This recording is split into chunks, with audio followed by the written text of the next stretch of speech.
गुलाम ने जब से सुंदरी के अबू आशिक अली की जान बचाई है तब से सुंदरी को इससे मोहब्बत हो जाती है। इसे यूं महसूस होने लगता है कि गुलाम ही वो फरिश्ता है जो इसकी और उसके अबू की हिफाजत कर सकता है। इसी दौरान गुलाम घर आकर बादशाह से कहता है, यार बादशाह, मुझे भी तुम्हारी तरह एक लड़की से मोहब्बत हो गई है।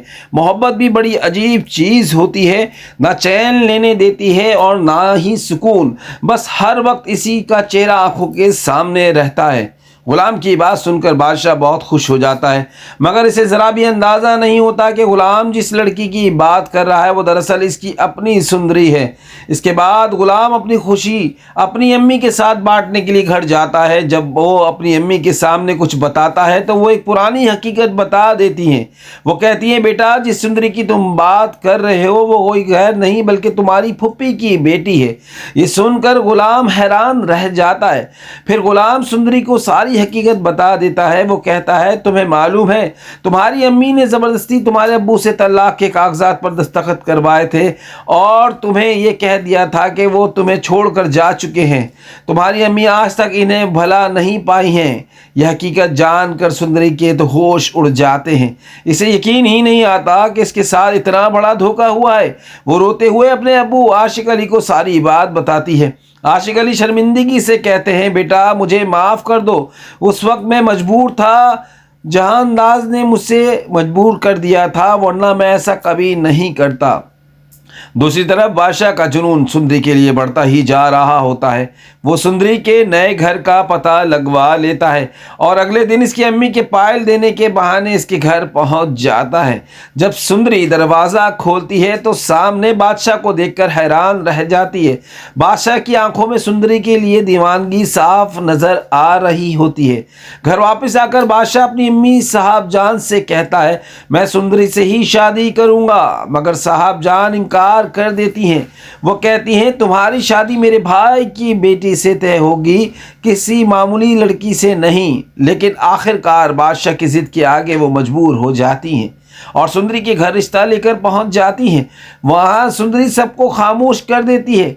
वो साफ कह देती है कि वो बादशाह से शादी नहीं करेगी और सबके सामने ऐलान करती है, मैं बादशाह से नहीं बल्कि गुलाम से मोहब्बत करती हूँ। ये सुनते ही बादशाह का गुस्सा सातवें आसमान पर पहुंच जाता है। इसे हरगिज़ बर्दाश्त नहीं होता कि एक नौकर का बेटा इससे जीत जाए।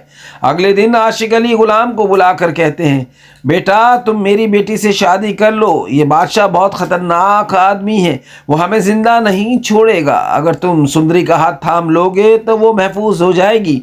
गुलाम और सुंदरी के निकाह का दिन आ जाता है, लेकिन बादशाह को खबर मिल जाती है। वो गुस्से में कहता है, इसने मेरे साथ गद्दारी की है, मेरी मोहब्बत से शादी कर रहा है, मैं शादी नहीं होने दूंगा। जब सुंदरी ब्यूटी पार्लर से तैयार होकर वापस आ रही होती है तो बादशाह रास्ते में से रोक लेता है और ज़बरदस्ती गाड़ी में बिठाकर अपने साथ ले जाता है। इधर घर में गुलाम बहुत परेशान हो जाता है। जब सुंदरी काफ़ी देर तक नहीं आती तो वो समझ जाता है कि इसके पीछे बादशाह का ही हाथ है।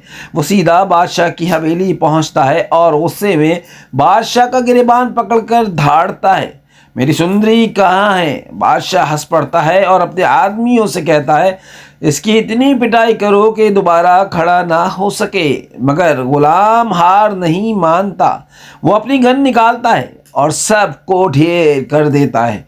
गोलियों की आवाज़ से पूरी हवेली गूंज उठती है। जैसे ही गुलाम आगे बढ़ता है बादशाह एक चाल चलता है। वो सुंदरी को घसीट कर ले आता है, इसके सर पर गन तान देता है और कहता है, अगर तुमने गोली चलाई तो ये मर जाएगी। सुंदरी की जान बचाने के लिए गुलाम अपनी गन नीचे कर देता है। इसके बाद बादशाह के आदमी गुलाम को रस्सियों से बांध देते हैं और बुरी तरह मारते हैं। इसे इतना मारा जाता है कि वो लहूलुहान हो जाता है। बादशाह गुलाम के पास आकर कहता है, तुमने दोस्ती में मक्कारी की है, इसलिए तुम्हें ये सज़ा मिलेगी। वो अपने आदमियों से कहता है, इसे इतना मारो कि ये मर जाए। लेकिन इसी लम्हे सुंदरी शेरनी बन जाती है। वो अपनी रस्सियाँ खोलने की कोशिश करती है और जब बादशाह गुलाम पर गोली ही चलाने वाला होता है तो वो पूरी ताकत से आगे बढ़ती है और इसके हाथ से गन छीन लेती है। अब गन सुंदरी के हाथ में होती है और निशाना बादशाह पर होता है। तो दोस्तों सवाल यह है कि क्या बादशाह गुलाम को मार देगा? सुंदरी की शादी किससे होगी, बादशाह से या गुलाम से?